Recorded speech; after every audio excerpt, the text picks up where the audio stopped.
Oli, me vino un dedo. Pero que tan pegado. Tan pegado, no lo quiero separar porque son muy de la pared. Así me lo venía y yo digo, con esto me veo que tengo que pegar. Y dice, mira, ¿cómo? Y no me lo voy a comer. Pero me colecciono. Una colección de esto. A mi boca.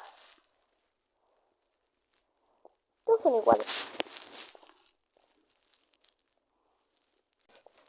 Ay, rico. Mentira, yo no me lo iba a comer hasta acá. Mi bebé.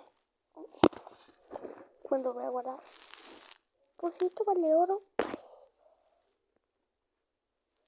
A ver.